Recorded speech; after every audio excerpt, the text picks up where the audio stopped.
Good afternoon. Welcome to the Rotary Club's 17th meeting of the year. Please rise and take 3 or 4 minutes and to visit with fellow Rotarians and meet some of our guests.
Watch him online.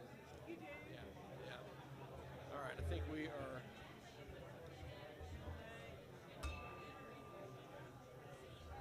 All right, please return to your seats and remain standing for the invocation and the national anthem and the Pledge to Allegiance. Hello. Welcome. We have any concerns that you want me to mention? Yes, Herb. Yeah, my wife is having back surgery on Monday. She's been in severe pain, so keep her in your thoughts. And what is her name? Julie. Julie, and prayers for back surgery on Monday. Any other concerns that we want to lift up? Yes. My wife had a meniscus surgery on Monday. Meniscus surgery on Monday. And what's her first name? Luann and Julie. Okay, Julie. Okay, you look great. All right, well, look. Yes, Jeff. A couple of us just voted. Today is the last day of early voting, and I have a prayer about Election Day coming next week. Just that it all goes well, that everyone gets to vote who wants to cast a ballot, and there's no problems. Did you all hear we're praying for no issues during the election process? Okay, the Lord can handle that. Why are we worried? Yeah, we can pray for it. Let's close our eyes in prayer. Father, as we take a deep breath, we relax into this present moment. Our thoughts are centering on you. You're the Lord God Almighty, the maker of heaven and earth, and we praise you and thank you for our many blessings. Beyond measure, you have blessed us with food and shelter and resources So, Father, we know from whence comes these blessings. So, Father, as we go back into our daily lives, we ask that we will take your presence with us, your calming presence, to be the hands and feet that you've called us to be to others. And, Father, we lift up the Rotary particularly as it does serve around the world, different tongues, tribes, nations. It's a service organization of caring and love. And we thank you for those around the world that carry on the Rotarian pledge. And Father, we lift up those, Julie and Luann, for their surgery. Lord, we thank you for doctors and nurses and medicines and all that you've provided already. And we know it's your healing hand that finishing touch of your healing hand we ask on them. And Lord, be with us in your holy name. Amen.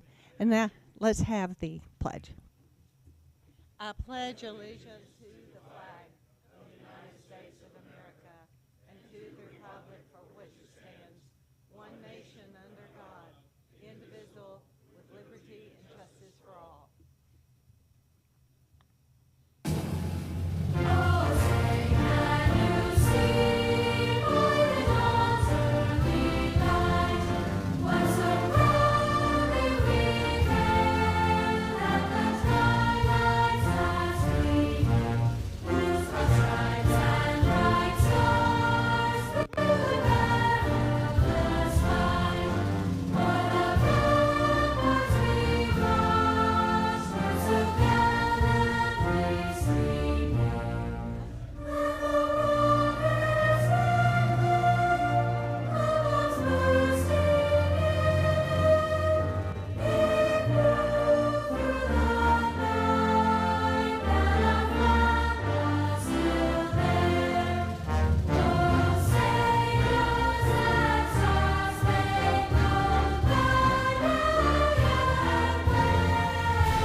Thanks, Mary.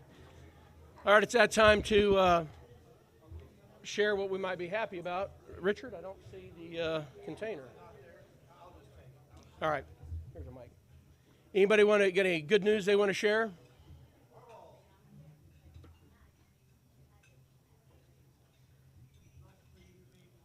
It's not on. We can't hear him.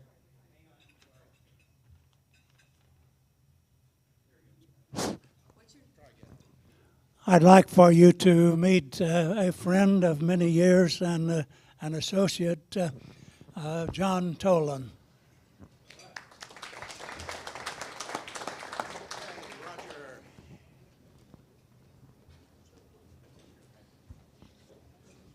Well, today Alice and I celebrate 44 years.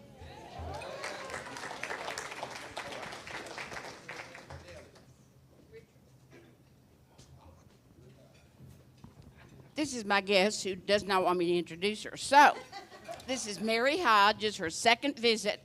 Not only is she my friend, she is Tom Rhodes' cousin.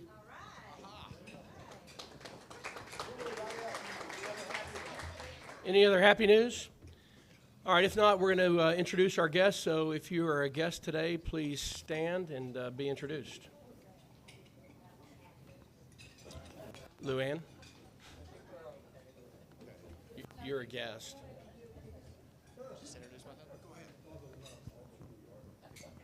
Hey, Sergio. Well, starting today, I'm going to be a new member, so I wanted to go ahead and bring two guests. I wanted to go ahead and bring my wife, Kelly, who works at SMU, and she'd like to participate with Rotary, and Alan Berry, who is my co-worker at Preston Center as well for Regions, and he's looking forward to participate with us as well.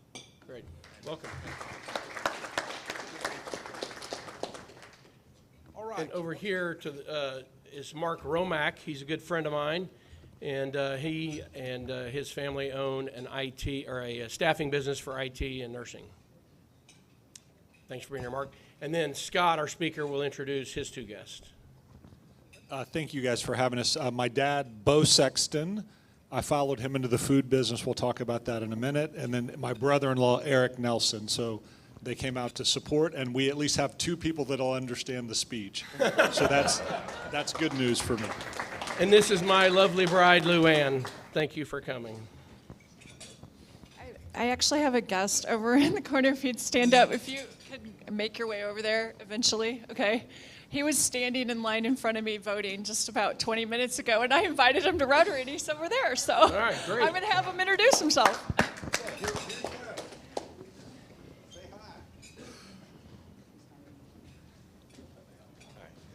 Hi, I'm Brian Lobdell. It's good to be here. Thanks for the invite, Holly. Next up, Kathy Wall to talk about our foundation. Absolutely. It was so much fun to take $1,000 over to the foundation. You need a mic. Oh, that's okay. So anyway, Here, you need a everybody mic. has a birthday in November. Everybody that has a birthday in November, you must stand. This is a celebration of your birth and your contribution. We love birthdays, so happy, happy birthday. And we had two special medallions to give out, Rob Levy and Paul, but I don't see him. They were going to... Is Rob here? Rob, can you come up? You have a special medallion. This is amazing for your very generous contributions. And thank you very much.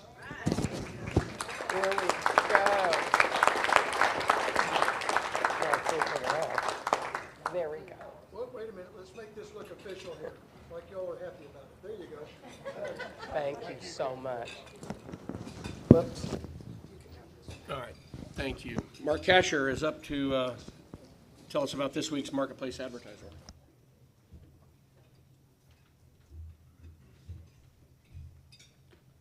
All right, thank you, Jeff. I am honored to spotlight our advertiser today. It is the awesome SARAH OLIAI.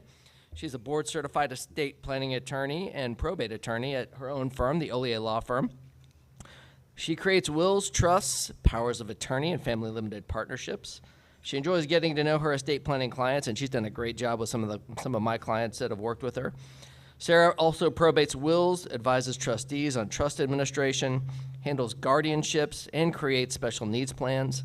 As a member of multi-generational farm family, she understands legacy assets and enjoys working with families that have farms, ranches, vacation homes, and family business transition planning. Sarah's been married to her husband, Bob, for 25 years. Bob's a pathologist.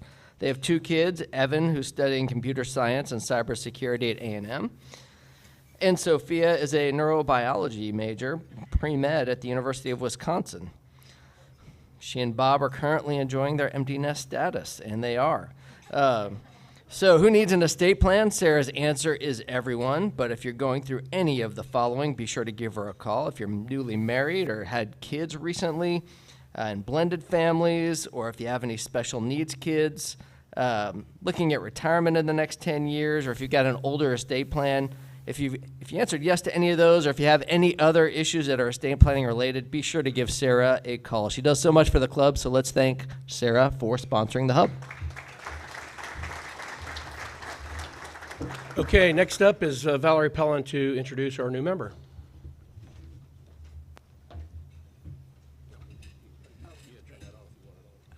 Hello, everyone. This is Sergio Poppe. He's our newest member. He's the manager at the Regions Bank in Northwest Highway.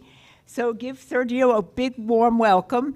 The other thing I'd like to tell you about Sergio is he has some hobbies. Besides family and doing family things, he's into winemaking.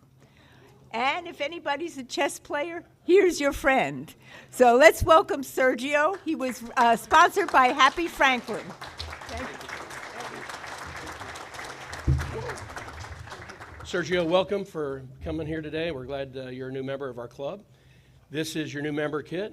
A lot of information to learn about our club. Study it. If you pass the test, we'll move this red badge and give you a permanent badge. Thank you, Jeff. Thank you. Appreciate it. Here, let's get a picture. Get up here. There you go. right. Next up, Holly is going to tell us about an event that we got going on next weekend.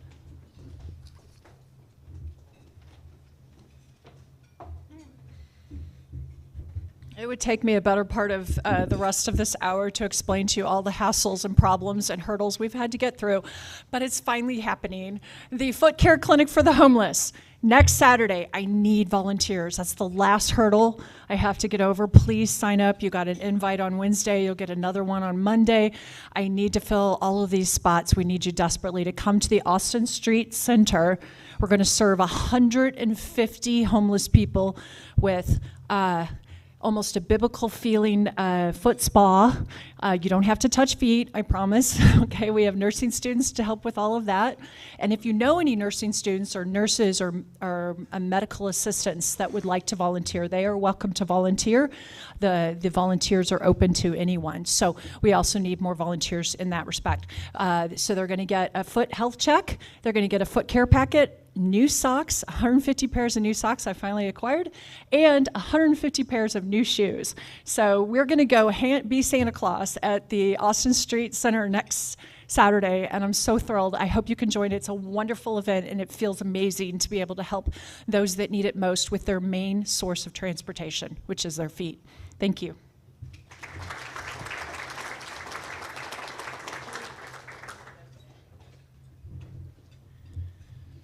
Okay, it is that time of the year.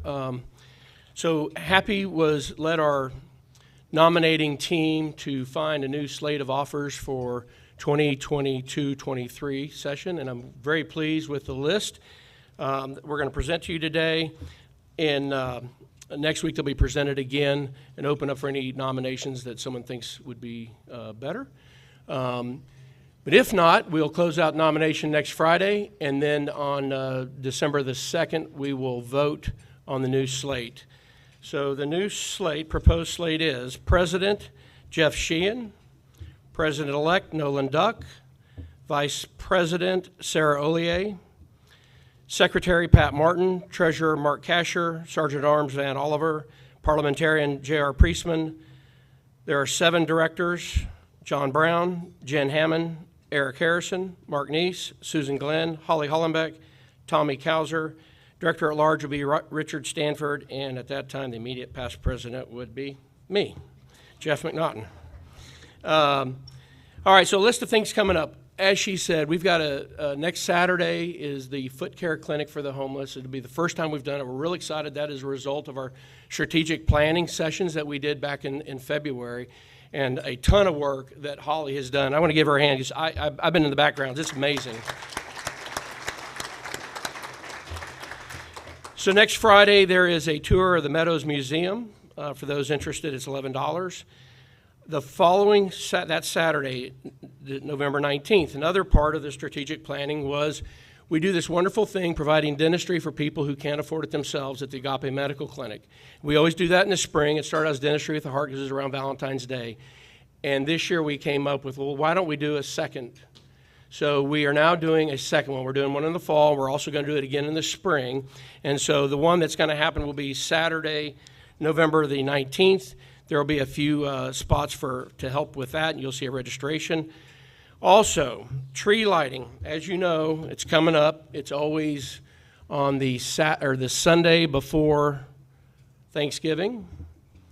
And for those who don't have one of these yet, you can get one in the store, and you're encouraged to go and buy one, and so you can wear it at the Salvation Army tree lighting event. And I think today was the first day there was an email sent out with registration for that, and of course that's an all hands on deck. That's our second main item of thing that we do during the year.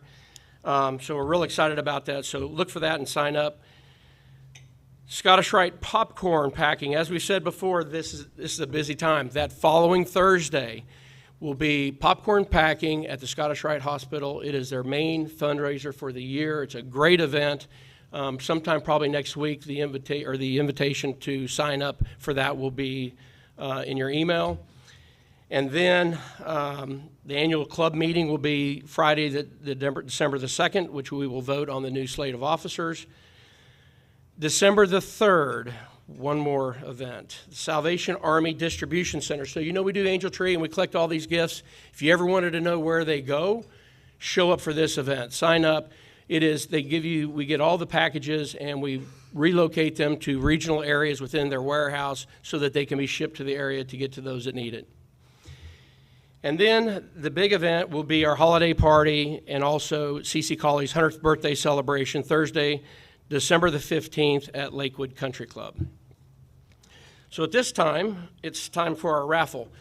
So earlier this year, we started a raffle, and any monies earned from the raffle, half of them will go to our foundation, and then the winner gets the other half. Now, when I say winner, that means that if your number gets drawn, and Scott Sexton, our speaker today, will draw our raffle ticket. If your number gets drawn, then you'll get to come up and draw from a deck of cards. If you draw the ace of spades, you win, and you will get half of the pot. Last week, we had our first winner. The pot was $1,201, and Paul PIROK generously donated his half to the foundation, so the foundation got the entire $1,200. So that being said, if you'll draw the raffle.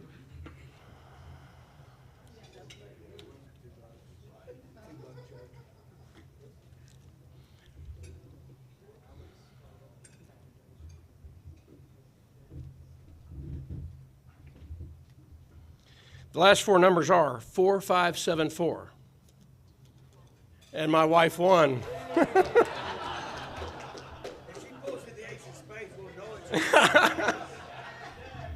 don't even know how much the pot is today. How much is the pot today, John? Do you know? It's a A little under $200. All right, come on up. I already pulled the ace of spades. She can't win it. You do that every time. She got the king of hearts. You get to keep that as a souvenir. That card is now taken out of the deck, and there's one less card, and your chances improve for next week. So thanks for those who participated. We really appreciate it. All right, so I left my bio, so I'm just going to wing what I know. Scott Sexton is our speaker today. He's a good friend of mine. We play a lot of competitive tennis with each other, trying to take each other's head off. But I got to know Scott, and he was telling me a little about his story and all that he's done, and that's what his message is going to be today. He grew up in Highland Park, went to Baylor, and it was shocking to me. Obviously, he's a great athlete. He played basketball at Baylor. He's married with 3 daughters and grew up in Highland Park, and he's here today with his brother-in-law and his father, and we look forward to hearing what he has to say.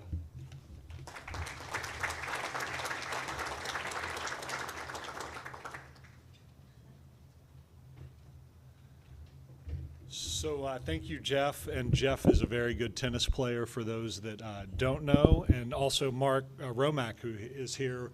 We play tennis together at Lakewood and enjoy our time. And as Jeff mentioned, he started to ask me, hey, would you come speak? And I said, be happy to, but didn't press it much with him because I'm like, why does he want me to come speak to this group? Let me just say, first off, it's been a delight to be here this far. I really appreciate what you stand for, the prayer requests early on, just the servant-minded nature of this organization. And as I've looked into it and trying to understand kind of today's event, I'm just really, really impressed. So thank you for your service, what you do. Interestingly and completely unintentional, I think you'll find some of the things woven into who we are. To share really a lot of the same fabric and morals of this organization. So let me start with a question. The Wall Street Journal did some research about best and worst jobs in America. What do you think the worst job in America is? Any guesses? Wastewater treatment plant operator. Wastewater treatment. Someone said a roofer. Those are, yeah, farming. Well, interestingly, it's going to be hard for you to see this, but the worst job, this is a little bit aged, and the Wall Street Journal quit doing this research. The worst job is a lumberjack. Coal miner was another one that was in one of the reports, but the second worst job is a dairy farmer. Why is that, you think? You never get a day off. And how many times do you milk a cow a day? And that's utterly ridiculous.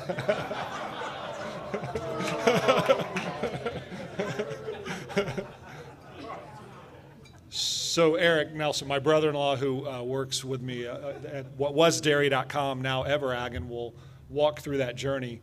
How many times a day do they milk cows, Eric? 3 times a day. How many cows do you think are on a dairy farm typically this day and age? How many are they milking? 200? Yeah, you know, the average is probably trending up to 200 to 300, but 80% of the milk comes from large dairy farms. How big do you think those farms are? 2,000? Yeah, so they're trending up to 2,000. Some of these farms and affiliate farms have 100,000 cows. Single owned, you know, now it may be multiple farms. So now that's industrial farming, but you're right. The reason this is, if you have a 200 cow farm, how often do you think you get away from your operation? With labor issues, I mean, everyone in here deals with labor issues and staffing, so not very often. And if you were to go with me to a cooperative, a dairy cooperative's annual meeting, it would be tables just like this, with chocolate milk being served, the Pledge of Allegiance being said, and prayers before your meals. And so it's one of the things that we love about agriculture. It's one of the things, and I'm going to tell a little bit about my journey. And you can see here, in 1988, I graduated from Highland Park High School. I wish my metabolism stayed right where it was then, but unfortunately it has not. Graduated, I went from Highland Park to Baylor, and I graduated in '92, and I joined my dad, who's here today, in the food business. He had run a big food company that was acquired. He started a family business that I joined in the food space, basically supplying ingredients and packaging to food companies. In 1995, I went to him and said, the internet is going to change how the food industry works. He didn't have voicemail at the time. His books were being done on paper logs, but he said, sounds good. Let's invest in that. And so with his backing and my family and my brother-in-law even early on joined the business, we launched an internet company that was focused on the food supply chain.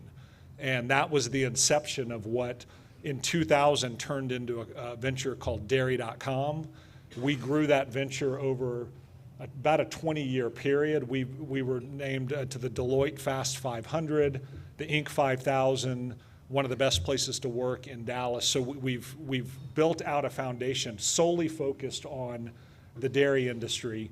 In 2019, we recapitalized our venture.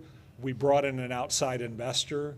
And in 3 years, we've gone from about 115 employees to today we have over 500 employees, nearing 550. By the end of this year, moving into next year, I think that'll eclipse 600 employees, and we've rebranded as a broader agriculture technology company. And we'll talk a little bit about what that is. So 500 plus employees across all the sectors we serve. We have decades of experience deploying technology into these agricultural industries. Our headquarters are in Frisco. It was Highland Park, which we would have been a perfect fit for the Rotary Club there, but we moved north because the workforce, the tech workforce was north in the northern suburbs. So we serve over 200,000 farms that in some way will touch that. And most of the products that we consume, our software has touched that at some step in the supply chain. When we went through our transaction in 2019, we basically had offices in the US. Now we're in Canada, Ireland, and over in India. So it's been a rapid expansion. So what is ag tech, right? So it's basically, and this Land O'Lakes, a big agribusiness company, defines it as it's using software, machine learning, and data to optimize food production. And so it's digitizing pretty mature and maybe even more archaic value chains. And today, what do? We provide innovative technology solutions and services that support anything grown. So that could be a traditional, mass-produced corn product, or it could be something coming, they call it a specialty crop, off like an almond tree or produce. We support dairy, and then we support the livestock sectors. We'll talk about how big that segment is. We have decades of experience in this space, and we have these digital tools that help them do a few things: operate efficiently, operate sustainably, so more and more consumers are concerned about where their food came from and how it was produced. And so there's $365 billion worth of product that comes off of farms in our country each year. And this stat is probably a year and a half old. That number is significantly higher as you've watched the war in Ukraine and some of the issues we've seen in the commodity markets. I wouldn't be surprised if that's nearing $400 billion in value from the U.S., and we are a country that is very well positioned to feed the world. So what do? This is hard to see, but basically we have software that runs on farms that helps them basically digitize everything going on in their operation. And then we pick up those goods, and we have transportation and logistics solutions that track it all the way to the plant.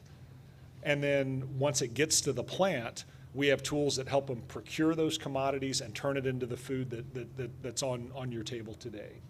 So at a very basic, high level, this is what Everag does across the largest food segments that, food products that are consumed in the U.S. and globally. The other thing we do, I mentioned the decades of experience we have. We have curated information and intelligence that we're delivering to each of the stakeholders. So if you raise pigs, right, and we work with a lot of pig farmers, you care about the cost of grains because that's what you feed them, and the price of hogs. And so we have information that helps you. We inject those operations at their point in the supply chain with the information that they need to operate. So for us, I've spent almost 30 years in this space after joining my dad and kind of embarking on this. We're still in what I would call the very early stages of digitization. That's after 30 years of being in this space. And it's still very fragmented, it's still very manual. But what's happening is they are becoming more digital, and we're using different tools. I'll show you some of what we're using in the dairy sector to where we can passively collect data. So we don't need someone to go enter it. We can watch it from a satellite or from a camera, or we're going to pull it off of the machinery. We are the largest consumer of information from John Deere in the country. So all their tractors that are out working in the fields, we consume that, we package it in our software so that the farmers can better manage their operations. So there's going to be more digital supply chains. You're going to see more sustainability and transparency initiatives. So consumers want to know, where did my food come from, how was it produced, and how was the earth impacted by that set of activities. And then the last thing, we would call it actionable insights, but machines are consuming this data and telling humans what to do, how to drive tractors, how they should ship their products, what they should make. And so machine learning is now, even into the agricultural space, is coming much more aggressively. It's not playing right now. It may be the presentation software, but it basically, we take now, and this shows you the sophistication of some of the things that we do. There's a computer that sits at the top of a dairy barn, and it's looking down in the operation, and it's watching the cows in their pen, where they live. This is where they're going to spend 90% of their time, 90% plus. Are they lying down? Are they eating feed? Are they drinking water? Were they locked in a headlock? And the machine just sits there. One camera is watching about 100 cows. and it'll generate all kinds of metrics that are used to say that cow was comfortable, that cow consumed the right amount of feed in order to produce the right amount of milk at this particular profile. So that's just one example of how these markets are becoming more and more digital. So for me, lessons learned, you know, kind of as I look back through my career, you know, I figured, yeah, this is all interesting, but you know, what can I walk away from here and learn, at least from my journey? Number one is we've taken risks at key points. You know, I go back to, I mentioned with my dad, he took a risk on me, right? And then it's grown into what it is today. Failing forward. I mean, how many people did we have tell us, it'll never work, you guys are crazy, you're way before your time, you're too small, who are you guys out of Dallas? And we've been able to take all that and, you know, basically just ignore the naysayers and move forward. Anticipate. So we tried to look around corners and say, where's the world going? In '95, if someone were to say, I'm going to start a digital marketplace for food processors that's powered by the internet, people thought we were crazy. But 2000, there was a mad rush to the internet, and even now, this is one of the hottest spaces in technology right now is ag tech. Staying power. There's a book, and it's called The Slow Pace of Fast Change, and that is what we've been doing. It's just like, it feels like you're just grinding it out, and then rapid things change, and you've got to be positioned for that. And then for me, and you know, this is my dad and brother-in-law, you know, trusting God. There's a verse, it's one of my favorite verses out of Proverbs, that says that it's in our minds that we make our plans, but the Lord determines our steps. And you know, there's a lot of things here where it's my job, it's our job to plan. That, you know, that's what God wants of us, but it's His job to determine our steps as we go. And as I look back on my career, you know, it's easy to get up and say, oh, you know, isn't this great? We took it from, you know, an idea to what it is today. But I mean, all honor to God, because there is no way that we could have navigated. How many times did we almost die in the early years, and then merging into the dairy company, and then the right investors coming along at the right time. But we're really, really proud of what we've built, and we do, you know, give God the glory for it.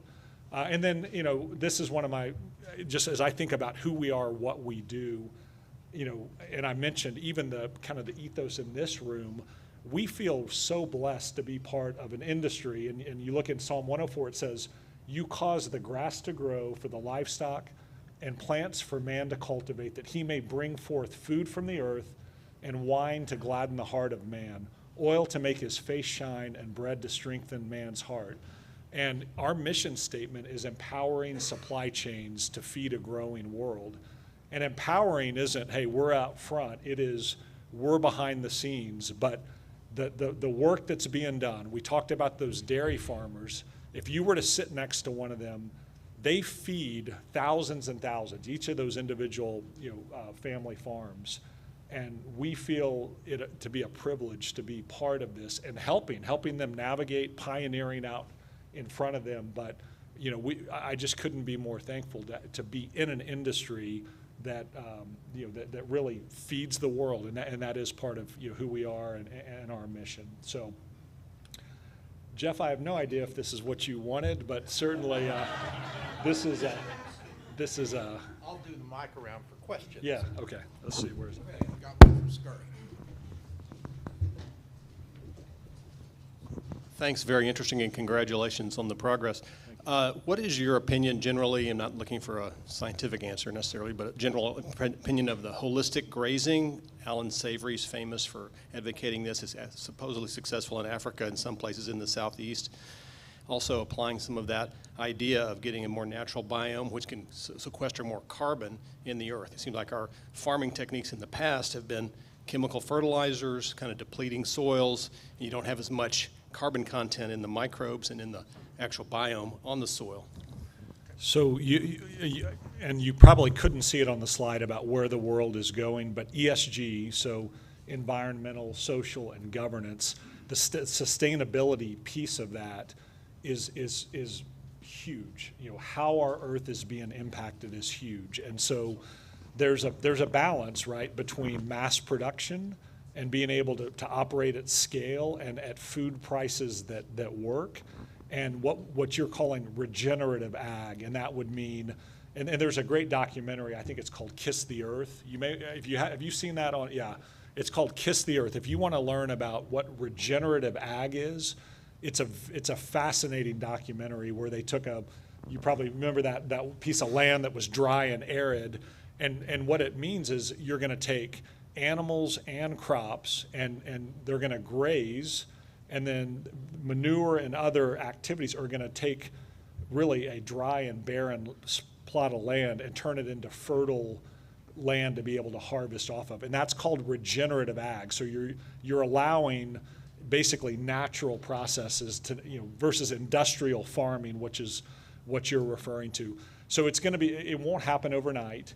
It's kind of like saying, hey, let's all drive electric vehicles. Right there, you're going to have fossil fuels. Very similar activity going on in agriculture as it relates to more sustainable, regenerative agricultural practices. So we're firm believers in it, but there is a balance because the volume of commodities that are needed, you couldn't convert day one to those type practices. Quick question. So we have a couple of clients also that are kind of in the same space that Scurry was just talking about. And so we've been doing a lot of research in this area trying to help them. And one thing I find really fascinating is the development of new kind of autonomous farm implements and equipment and things like that, not only for planting but harvesting, maintaining. Like where do you see that trend going? It's gonna, like if you look at John Deere, you know, you already have completely automated tractors. You know, you don't even need a driver in it, right? And then they're moving to do that with spraying equipment, with harvesting combines. So it's been in more of the row cropping space. Eric, my brother-in-law, we were talking, and if you went into a dairy farm, which I think you guys went to Tillamook, right? We were talking a little bit about that. Even the automation, the robotics of getting milk from a cow, you will see, especially with labor issues and shortages, you're going to see more. They call it precision agriculture. You'll see more and more of that. Even some of the camera technology that we use. In the absence of that, you've got to put people that are out watching 24/7 animals, and so you'll see more and more and more precision and passive data collection and more robotic and automated harvesting, you know, planting, growing, and harvesting of these commodities. Excuse me. I was wondering about the milk consumption in the United States, worldwide per capita. Is it holding steady? I'm guessing it's down a little. So great question, and it's one of the biggest myths out there, which is milk is just, dairy is doing terrible, right? Because you see bottled fluid, you know, people drink more almond milk and oat milk, but we eat more pizza, and we use protein powder in our smoothies, and we like our yogurt, and butter's back on the trend. And the U.S. is it's a foundation to feed you know, lower protein countries, right? So our exports have gone up. Dairy production, U.S. dairy production rises 2 to 3% a year to keep up. I was wondering about the how long is the milk production of a cow possible? I mean, how long is she going to be producing? So they'll squeeze more and more out. Eric, you may know the exact answer. Is that a hands-on program?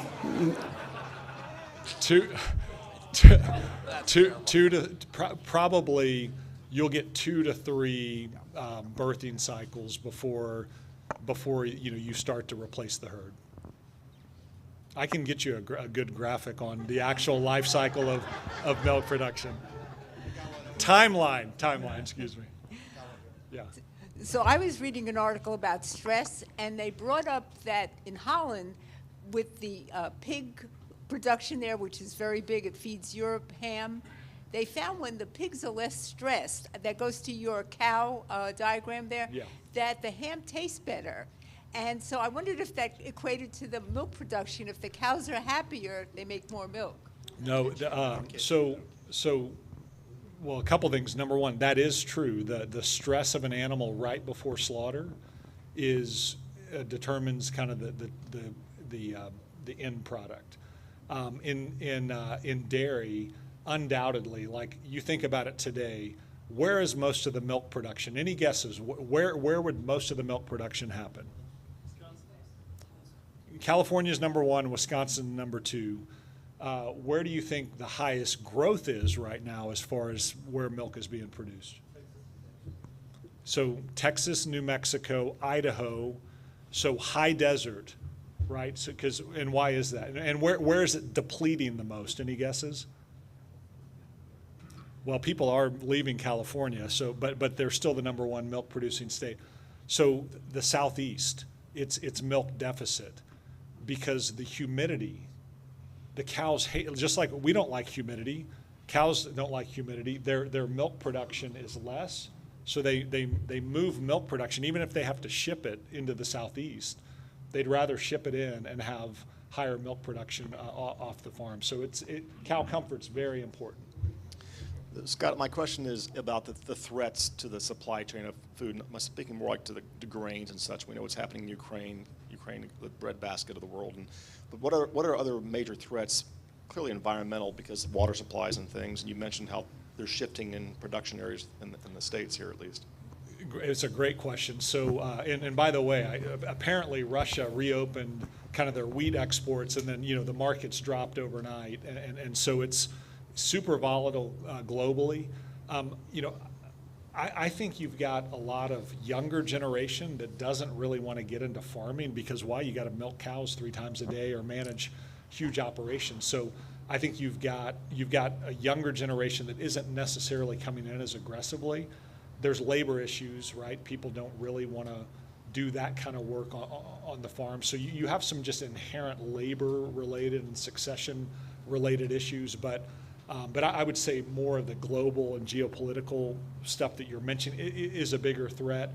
I think there is a threat of, while we try to move to regenerative ag or sustainability, there's already a burden on farmers today where they're saying, I'm overregulated, I'm feeding thousands or hundreds of thousands of people off my operation, I'm underappreciated, you're gonna saddle more cost, more regulation, and I think something's going to break there. But food security it's a major topic by most of the kind of the segments that we serve. The industry associations highly focused on that. You touched on it a little bit, but we've read about the Ukraine grains being depressed, and we're looking to a new year with high inflation. Do you models indicate depression or starvation around the world? Yeah, I mean, and you see it in the energy sector, of course, right? There's games being played around, exports of fuel products, of food products, and I think there's a lot of pressure points that are being leveraged.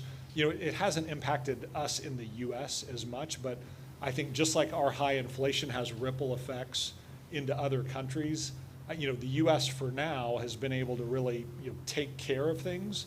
We had a little bit of issue in the supply chain, if you recall. Containers, like our ports, when we couldn't get supplies in, which then we couldn't produce the food that we needed to deliver to the stores, these containers were coming in, dropping and turning and going back to China to keep bringing. So what they weren't doing is loading almonds there. So our storage facilities were billowing. So there were ripple effects of that tend to take place that impact other parts of the world that need our food products.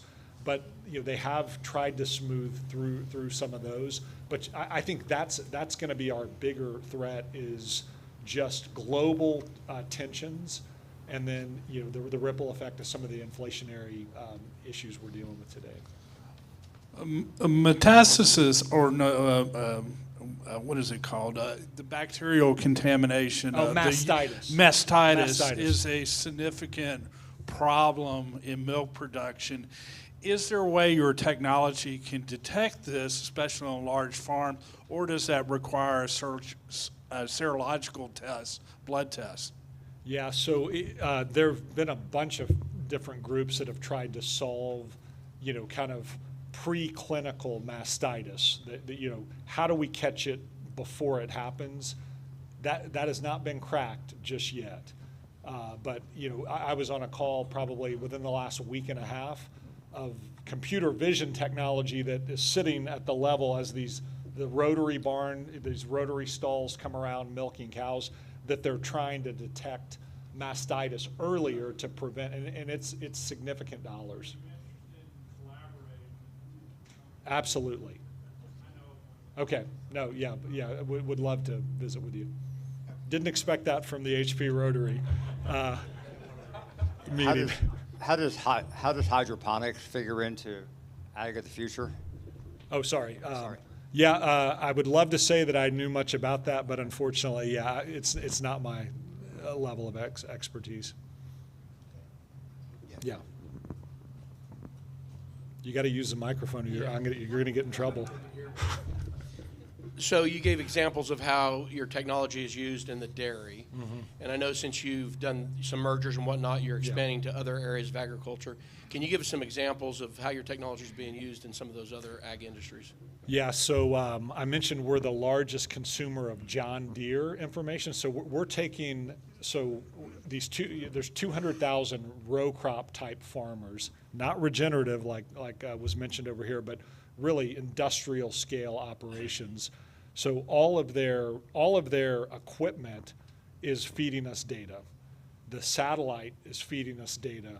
Other systems from the farm is feeding data, and we can give them a real-time X-ray. If they're flying drones, we can consume that into the same interface.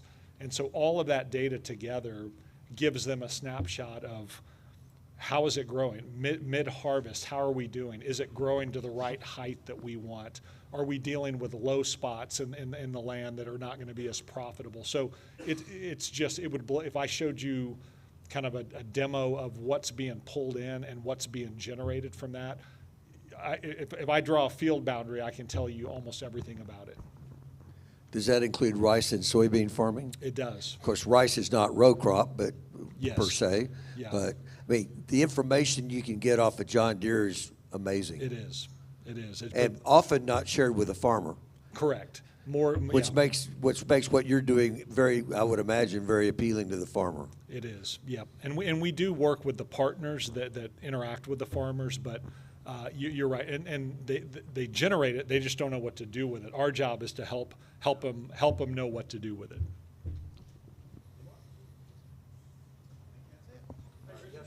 Oh, I got one more.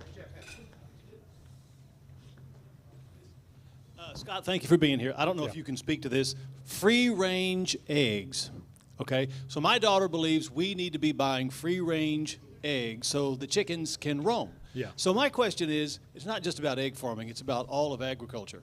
Is this largely just, I don't mean to sound crass, but is it just marketing, or is this a real movement that has some momentum in the ag industry? So and I haven't looked out on YouTube to see if this gentleman has a recorded speech, but as it relates to free range, Vital Farms is the pioneer in that space. Incredible story about kind of a guy that had been successful in another industry, moved to Austin, started taking old RVs. He was just living, he was basically just living, a free life himself with his wife, starts letting, sounds like Austin, right? But he's friends with the Whole Foods guy, and they end up just letting they just kind of went total free range. And one side note, there were a lot of deaths of the animals because free range, it's like being cooped up is also protection, but that's just a side note. But you should look at, he cracked an egg for us, and dramatically different egg, the cheap eggs you buy at a Walmart versus what he was producing. the brilliance, it's a different product. So there is an impact to what you feed animals and how you feed them. We have our last question. Yes. Actually, it's not a question. You know what a chicken eats? What? If it's got free range? What? About anything that it can find. Yes. That is true. That is true. Well, thank you very much for allowing me to be here. Scott, thank you so much for being here today. A book is going to be placed in the McShann Elementary Library in your honor for speaking today. Thank you. Appreciate it. Yeah, Appreciate it. And man, I can't imagine what it would be like to have a tractor that automatically drives. Because when I drove one, if you had a nice big lunch, about 1:30 or so, you'd be driving along, and you hope you wake up to make the turn. So that is a great improvement in technology. All right, so next week our speaker is going to be Robert Alford, speaking about a trip to Normandy, and our chair will be Cub Amos. Jim DeLaw will lead us in our four-way test.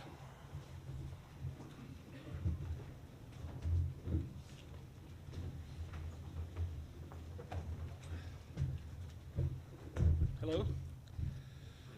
Of all the things, I'm sorry. First, is truth. Second, is it the all concern? Third, is like all right? Will it be to all concern? Thank you so much. Have a nice day. Thanks, Jim. You bet. Appreciate it.